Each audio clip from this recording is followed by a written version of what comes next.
I'm Leanne Tran, psychologist who's worked with families whose kids don't fit the mould for almost 20 years. I've worked with children for decades, but I know parents are the real change makers when it comes to their kids. Having 3 kids of my own means I know it's not easy. Parent Like a Psychologist is all about simplifying how you support your kids with psychology information filtered through years of experience to take you from overwhelmed to confident. Come on in. What a topic we have today, managing screen time. I haven't met a parent yet that finds this easy, including me. So it's such an important topic to talk about, I think, because you are definitely not alone if you're having trouble managing this in your house. But I think what makes it really hard is that our kids are comparing what their friends get to do, and that's out of our control. So I think as a society at the moment, we're all kind of flying blind with this screen stuff and social media and other things. And so it's quite tricky to set up a boundary because oftentimes when your kids are out with other kids, they might be accessing screen time that way. So it's really, really tricky. If you're interested in this, there's a great book by Jonathan Haidt called The Anxious Generation. And he talks about the double effect of screens. And the first effect is that when kids are using screens, there are risks there for them. And so for boys, it might be gaming and pornography. There's risk of addictions and that kind of thing. For girls, it's social media, and there's risks that come to their mental health quite significantly from social media. So that's one area. But the second impact is that kids miss out. If they're solely on their screens or on their screens a lot, they miss out on that traditional development of social interactions, emotional interactions, and managing risk and all of that kind of stuff that they would have gained by having a screen-free childhood. So that's why I think screens can be really, really difficult and damaging if families are struggling to find a solution that works for their kids. I'm going to talk today about young kids, so around 8 to 12, I think, because it's when kids are still forming and developing their habits around this stuff. And I think when teenagers have challenges, it's a different story. And that's something that I will do in the future.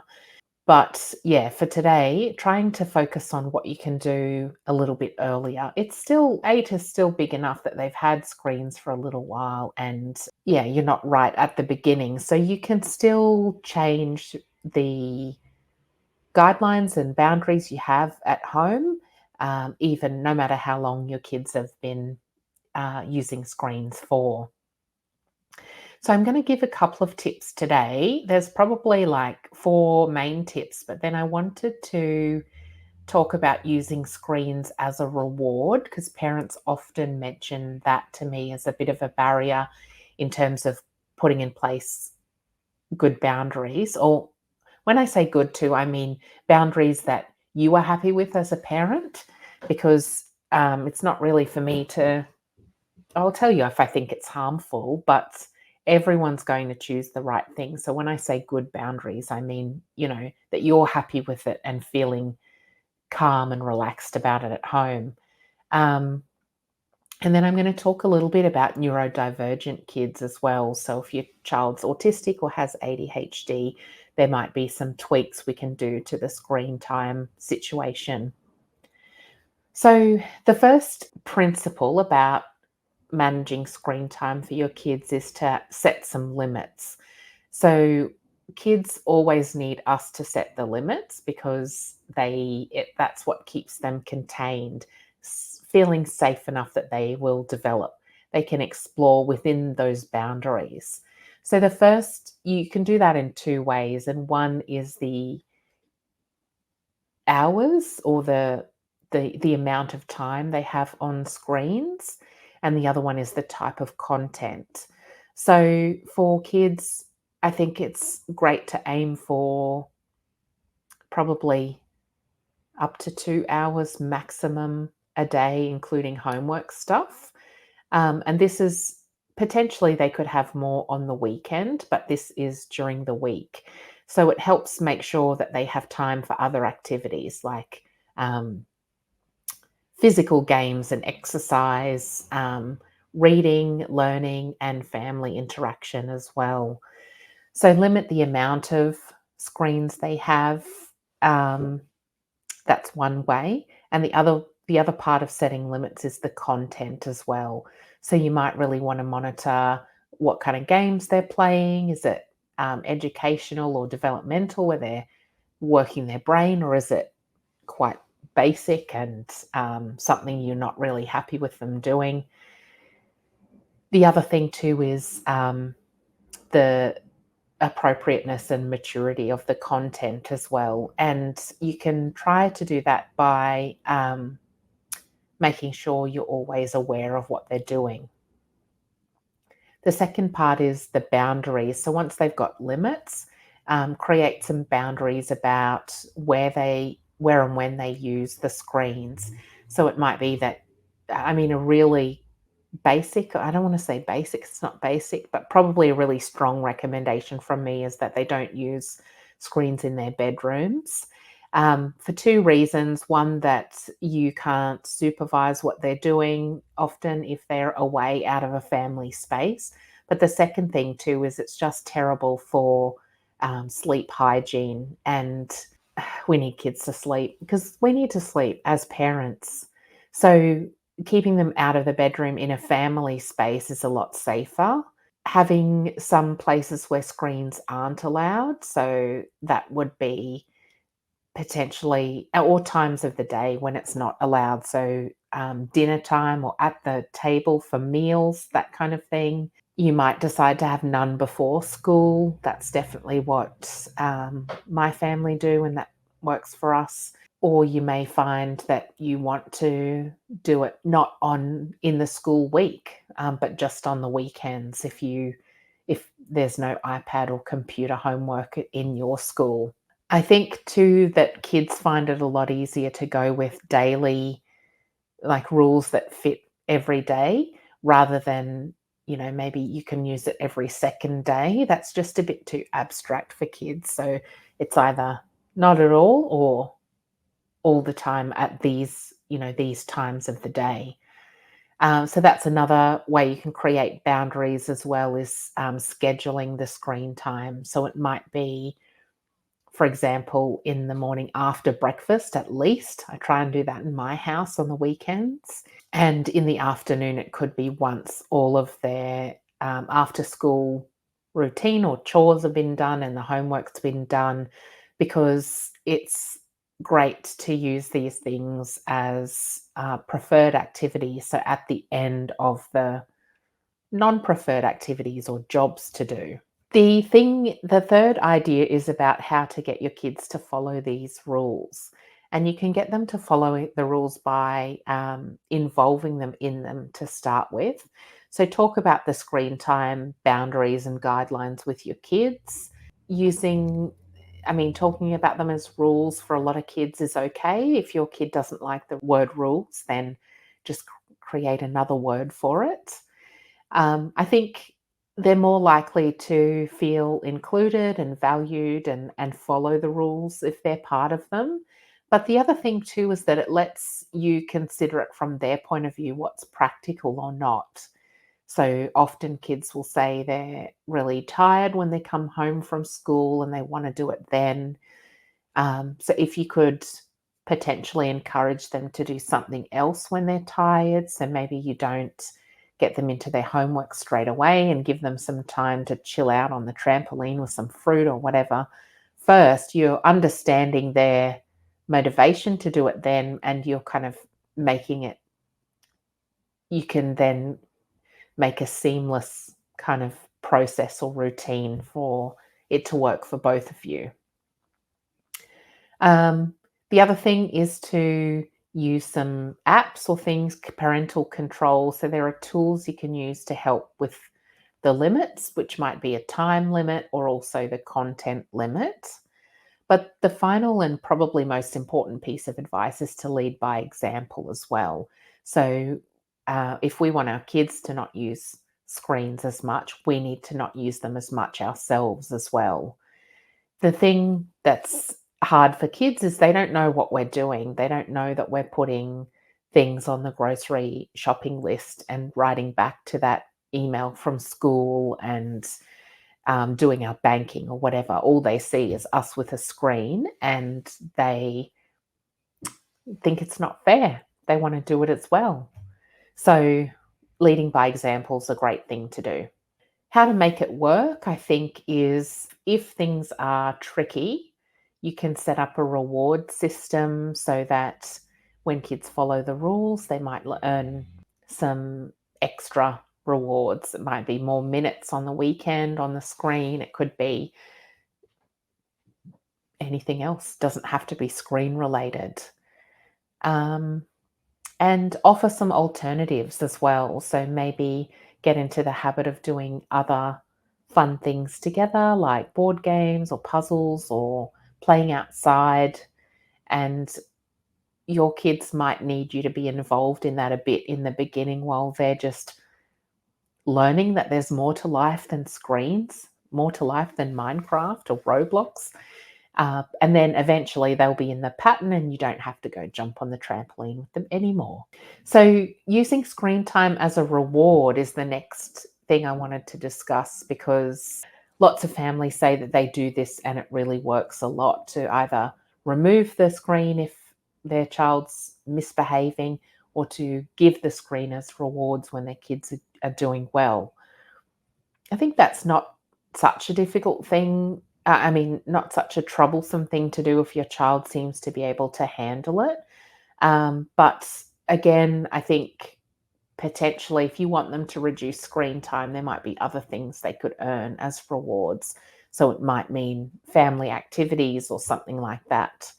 If your child is really motivated by the screens and you want to use it as a reward, that's okay. I would just try to frame it as a way that they could earn their minutes by doing all of these things rather than punishing by taking it away when when they're misbehaving, because punishing is just, it tends to end up being a lot more fraught with arguments and disagreements and that kind of thing. So if you can maybe have a baseline of how much they're allowed to have and then the opportunity to earn extra, that's a much more positive way to go about it.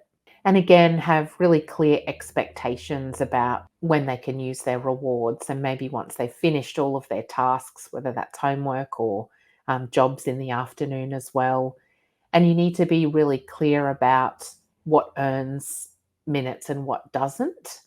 And my advice would be to make a chart about that, or, yeah, I would make a chart. Even if kids are older, you can keep track of it in a book. But otherwise, you get into the trap of saying things like, "Can you do this?" And they say, "Well, how many minutes is that worth?" And it's like starts to become a bit of a battle then. It's not very fun. So there are probably some ways then I would adapt these ideas for kids who are autistic or have ADHD. And that's because sometimes parents find that screens are a thing that can calm and help regulate their child. So I think it's always good to have other strategies other than the screens to regulate and calm your child, because we learn through experience what helps us feel better. And if the only thing helping your kids regulate is the screen, then that will always be their go to. And it will be hard for them to regulate in other ways. So, trying to teach different strategies so that there's options and that screen time may be one of the options is a really good idea. How you could do it, I think, we talked about setting limits. There just might be a little bit more clear and direct. So, it might mean that you use the screens the same time and for the same length of time every day. You can communicate that through a visual schedule as well. So there's really, really clear expectations. The other thing too is in terms of the time limits, you may need to personalize that. Well, I would recommend you personalize it so that um, each, yeah, the amount of time they're spending suits their needs. Some kids are okay with a long time. Some kids, after a long time, have a serious difficulty to transition off the screens. So it's probably a lot better to start shorter and see how you go. The other thing about creating boundaries is to have really clear rules and use concrete language, potentially visual schedules as well, or timers.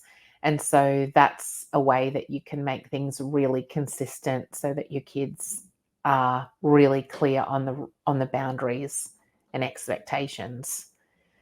Um, the other thing you might want to do is accommodate for sensory needs by giving them a particular environment where they can, or section of the house where they can go and use their screens. If it's with headphones or something, or dimming the light so they're not kind of getting overstimulated by their screens.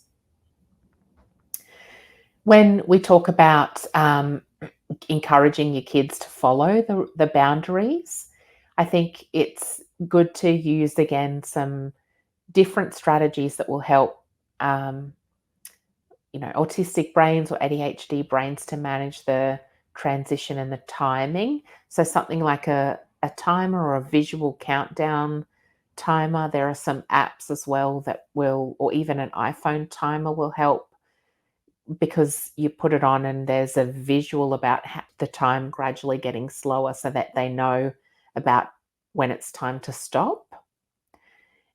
And the other thing is the same, but to involve them in the planning of it as well. So kids really like to have choice about stuff and they like to be in control of things. So involving your child in the boundaries is still a good way to go. I think using screens as a reward for, sorry, we're talking now, yeah, as actually, I'll talk about making it work first because then it's the right order that I did it in before. Making it work, you might want to again choose sensory friendly options so that it's not overstimulating. And you might want to choose something that's got active involvement in it rather than just being passively watching things. So you can actually use it for participation and skill building. If your kid's really into screen time, then it's a really great um, tool to use to teach them certain things as well. You might let them do part of that, and then part of their screen time is on stuff that they choose. When we think about using screen time as a reward for um, kids, ADHDers or autistic kids, I think you can still use it, but um, especially ADHD brains are looking for that really quick reward. So if it's not appropriate to give your child the minutes straight away, then make sure you're doing something else to acknowledge the reward in the meantime, and those minutes get stored for use on the weekend or something. So that might mean that they get to, it doesn't have to be big, it could even be like a high five. You did it, that's great. Maybe they use the visual of putting their reward minutes on a chart with some counters or some stickers or something like that, so they get some kind of boost right in the moment, even if they have to build up, or sorry, wait for those screen time minutes later on. And then the other thing is making it really structured as well. So again, using a visual support so that it's easy to understand. There could be no arguments about what anybody meant or didn't mean. And it's really tries to be a way, or it's also helpful for you as a parent because you don't have to keep track of all that stuff. You can outsource it, your memory, onto the visual timetable. I don't know about you, but across having 3 kids, and I keep forgetting who's earned what, who's done what, and who hasn't. So keeping it visual's not only great for them, but it takes the mental load off me as well. So screen times can be tough, but hopefully that's provided you with a lot of strategies about how to make it work. The trouble is sometimes there aren't any, the strategies are simple. There aren't any magical strategies that are the ones that are going to solve it that aren't there already. It's just a matter of being really clear and consistent and following through on this stuff. And that's how it has to be managed. I don't really talk about, I don't really talk about screens much in my ADHD programs, the one for teens and primary schoolers. Let me know if screens is a challenge for you, because I am thinking about making a resource on just screen time. And that could potentially be a guide for families to know how to do it, and maybe even a way to pull back the reins on the screens through a bit of a detox once, if you feel like for you it's gone too far in your family. The other thing that you could do for support for it, though, is sign up for the Molded Parenting program starting in mid-October, October 10th. And that's if these strategies, if you're listening to them and thinking, no, there's no way that will work, not in my family, there might be other things underlying the challenges that we could work on in the program so that strategies do work for your family. It might be that other things are getting in the way, like your child having really big reactions because they need help regulating emotions. It could be because they don't really, it's hard for you to get that bond with them so that they know they want to do what you're asking them to do. And it could be that your child has really big challenging behaviors around screen time so that you feel cornered, and it's even a bit risky, you think of, to take it off your kids, and that can really be hard for parents to live through. So if you're thinking there's lots of reasons why this wouldn't work, think about coming and joining the program, where we kind of delve deeper into lots of things that make up a family, making sure everything's on track with that, and also have the opportunity to really tailor the strategies that you've learnt to match your individual child and your family. So you can find that on my website as well, and sign up to the waiting list, and we'll get started with the next round of parents in October. So really looking forward to that. So yeah. For now, though, let me know if you've got any questions about screens, because I'm thinking that this is going to be an ongoing part of my discussions with families. It's happening more and more lately, so you're definitely not alone. Speaking of that, I'm going to get off my screen now and go and have some lunch. Lovely chatting with you again today. Thanks for listening to this episode of Parent Like a Psychologist.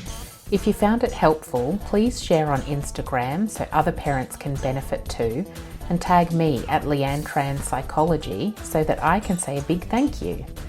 Head over to leannetran.com.au to join the village for bite-sized psychology tips straight to your inbox.